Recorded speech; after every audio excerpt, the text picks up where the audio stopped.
Existe um tipo de silêncio que não gera ruído, mas ele se impõe. Não é ausência de som. Eu estou falando de ausência de escuta. Eu cresci numa casa onde o silêncio era respeitado e a escuta era celebrada. Naqueles distantes anos 1970, 1980, a minha família e eu, a gente tinha um ritual sagrado e que hoje eu repito com os meus filhos. Na mesa, ninguém almoçava ou jantava sem sair, sem levantar, sem ser escutado. Porque é na mesa onde as histórias ganham corpo. É na mesa onde as histórias ganham consistência. Na mesa, o tempo não corre em linha reta. Na mesa, o tempo corre em círculos. A menos que a mesa seja quadrada, mas normalmente em círculos. E por quê? Porque ele conecta. Décadas depois, eu tenho visto esse círculo se romper. Especialmente quando a gente fala em mundo do trabalho. As gerações, as muitas gerações, pararam de conversar. E quando isso acontece, a gente perde muito mais do que palavras. A gente perde tempo, a gente perde afeto, a gente perde presença. Quando eu olho para trás e me vejo assim um pouco mais novo, ou bem mais novo, nos anos 1990, fazendo reuniões, quando eu olho para aquele profissional em início de carreira, a sensação que eu tinha na época é que ninguém já se escutava muito. Todo mundo queria demonstrar poder, que é algo relativamente normal até hoje. Mas na época não tinha fala que eu te escuto.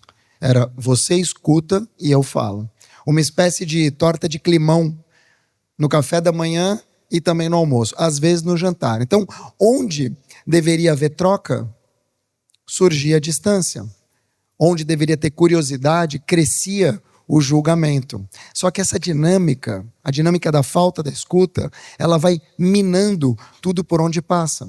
As baias do trabalho acabam virando feudos e a gente perde a chance de se reconhecer uns nos outros. Sem escuta entre as gerações, a impressão que dá é que cada uma delas carrega o peso do mundo nas costas. Mas calma, essa não é uma fala triste, prometo para vocês. A gente está falando aqui sobre futuro, sobre um convite ao futuro. E se a gente quiser que esse futuro aconteça de verdade, a gente precisa fazer um resgate. A gente precisa olhar para trás, religar as pontas do tempo, resgatar o passado, transformar o presente, para poder prospectar, construir aquilo que vai vir. Porque não existe passado sem futuro. E também não existe futuro sem passado. Quando a gente fala que isso está ultrapassado, quando a gente fala que isso não é do nosso tempo, que isso está velho, isso vai criando rótulos. Isso vai trazendo uma desconexão entre nós todas e nós todos. E o velho sem o novo, e o novo sem o velho, não é evolução, é involução, é amnésia. Quando a gente deixa de lado as cicatrizes que nos trouxeram até aqui, a gente acaba eliminando, deletando a experiência. Curioso que as pessoas que eu conheço que são mais inovadoras, as pessoas mais disruptivas, mais modernas, são aquelas que fazem questão de olhar para trás e trabalhar o que eu chamo de IA, inteligência ancestral. Às vezes elas trabalham uma outra IA também, que é inteligência afetiva, não é? Essas pessoas todas sabem que a roda não vai ser reinventada, mas que a roda ela pode ser aprimorada. Elas sabem que construir um prédio grande, um arranha-céu, é impossível se você não colocar pilastra, fundação.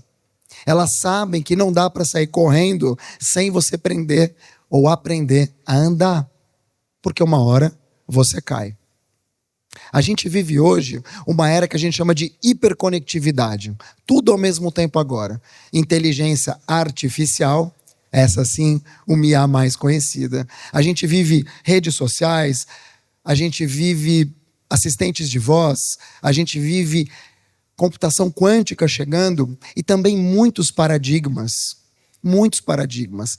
A gente ouve muito, a gente assiste muito, a gente lê muito, a gente conversa muito, mas nunca escutou tão pouco. Escutar não é ouvir. Ver não é enxergar. Por isso que eu gosto de dizer que a escuta é um ato de resistência. A escuta é uma tecnologia social. Uma tecnologia social de ponta. E para você executar uma escuta verdadeira, você precisa de humildade. Humildade quando uma pessoa mais nova para escutar uma pessoa mais velha sem pressa, com vontade. Humildade quando uma ou um líder para escutar uma ou um estagiário.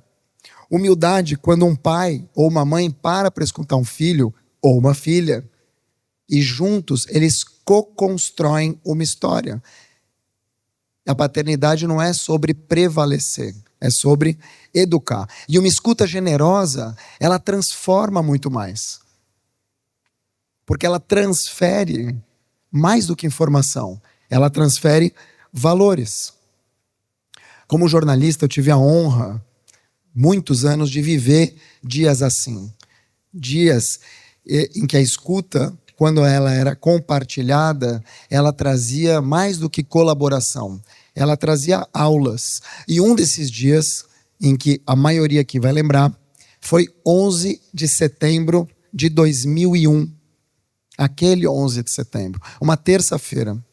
Eu trabalhava num jornal, o Jornal da Tarde, e, em especial, os ataques às Torres Gêmeas do World Trade Center em Nova York e ao Pentágono, aqui no Brasil, ocorreram na parte da manhã. Então, eu fui para a redação do Jornal da Tarde, o jornal impresso, infelizmente não existe mais, que Deus o tenha, e era do Grupo Estado.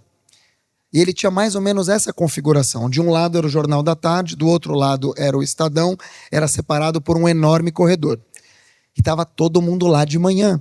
Um mar de computadores brancos, tela, quadrada, grandona, um mar de telefones fixos, alguns modernos com botão, lembra que o botão acendia? Estava todo mundo lá. Gente correndo por todo lado.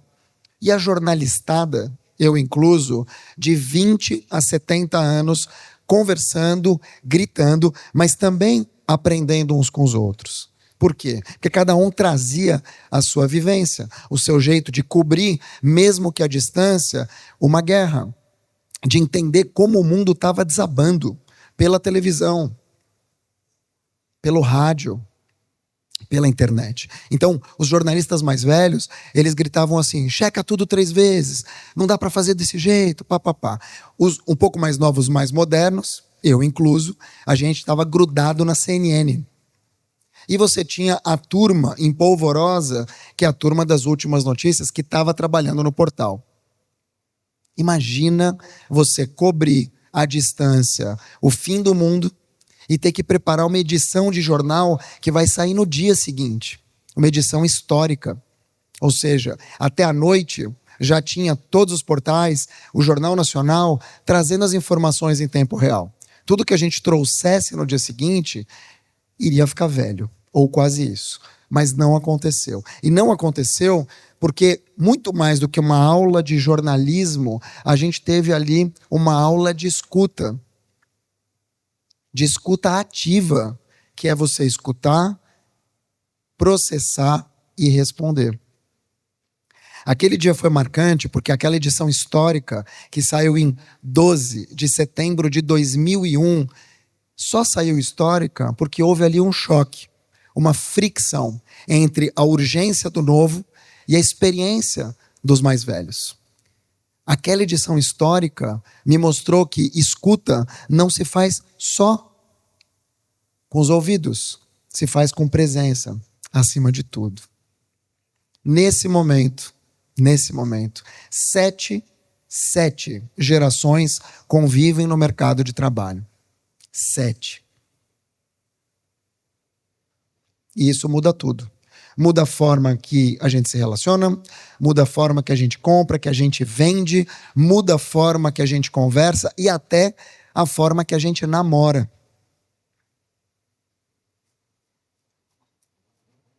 Sete gerações. A primeira delas, geração silenciosa.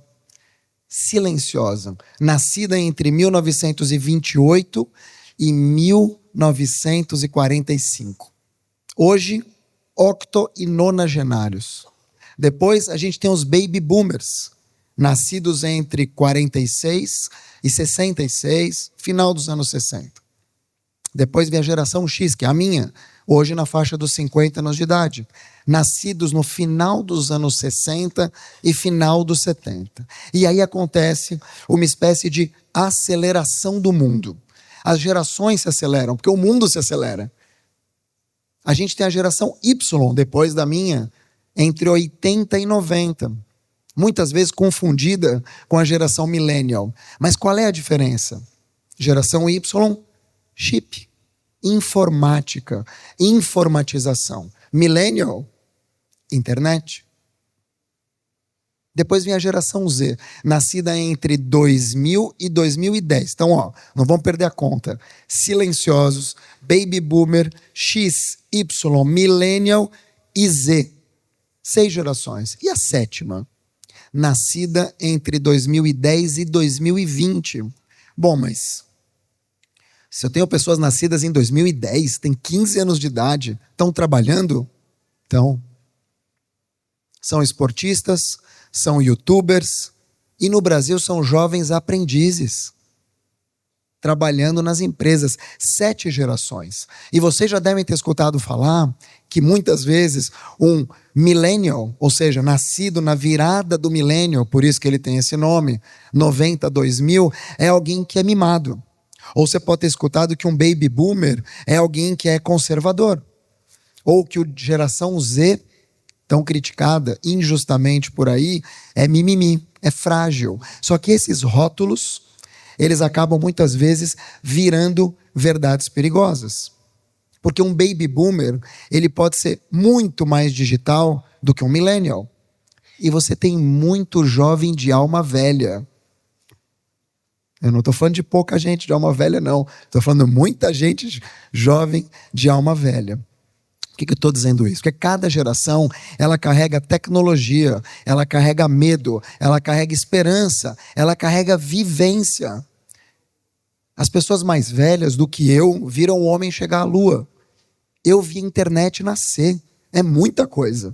Teve gente que viu os Beatles, teve gente que viu Pelé jogar e teve, infelizmente, gente que viu a Covid acontecer. Todos nós aqui, sobreviventes. Por isso o diálogo entre nós é tão potente. Por isso o diálogo geracional, ele é tão necessário. Quando a gente reduz isso a um clichê, a gente perde o mais importante. A gente perde esse solo fértil onde as relações humanas são construídas, que é o solo da escuta, onde as estratégias sustentáveis acontecem. E existe ainda um tipo de silêncio talvez mais mortal do que tudo isso. Um tipo de silêncio que atravessa as empresas, as famílias, as instituições, as relações como um todo. É um silêncio que não grita, um silêncio que não bate na mesa, mas é um silêncio que separa. É quando os mais jovens acham que já sabem tudo e silenciam. E os mais velhos, mais do que isso, acreditam que não tem mais nada a aprender. E aí se instala esse corredor. E a escuta que está no meio, que deveria mediar esses dois lados, ela acaba morrendo. E a gente perde a chance da continuidade. Esse silêncio, ele contamina as equipes. Esse silêncio contamina as lideranças, contamina os liderados. Hoje a gente fala muito, e com razão, sobre diversidade de gênero, diversidade racial, diversidade das pessoas com deficiência, diversidade de religião. Todas, especialmente no Brasil, são necessárias. Mas se fala muito pouco da diversidade etária, dessas gerações todas trabalhando e convivendo juntas. E negar a voz de uma geração é desperdiçar a inteligência coletiva. Imagina você chegar numa empresa e ter 20 pessoas de 20 anos trabalhando. Ou 20 pessoas de 40, ou de 50. Se não tem mistura, não vai dar certo. A diversidade, especialmente a geracional, ela é mais do que um desafio, ela é uma solução. Ela é uma vantagem competitiva. O lembrete de que toda sabedoria já foi uma pergunta, de que toda juventude já foi uma promessa. Turma, escutar não é concordar. Escutar não é concordar. Escutar é você permitir que o outro exista.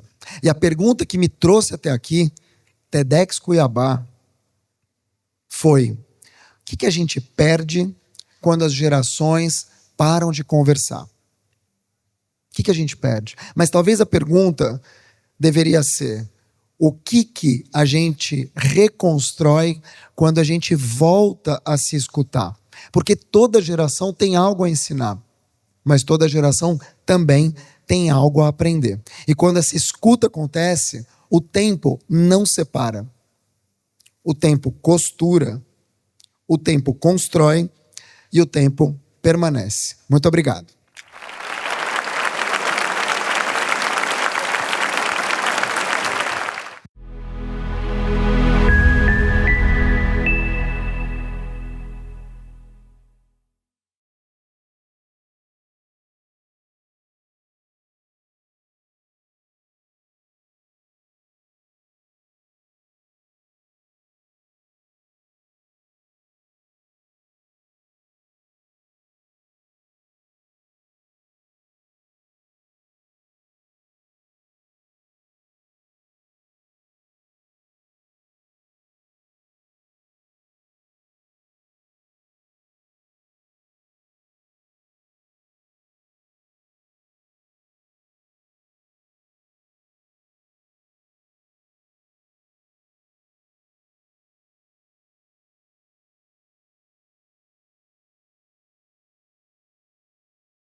Só que essa dinâmica, a dinâmica da falta da escuta, ela vai minando tudo por onde passa.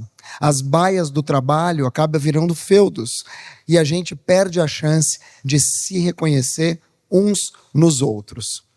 Sem escuta entre as gerações, a impressão que dá é que cada uma delas carrega o peso do mundo nas costas. Mas calma, essa não é uma fala triste. Prometo para vocês. A gente está falando aqui sobre futuro, sobre um convite ao futuro. E se a gente quiser que esse futuro aconteça de verdade, a gente precisa fazer um resgate.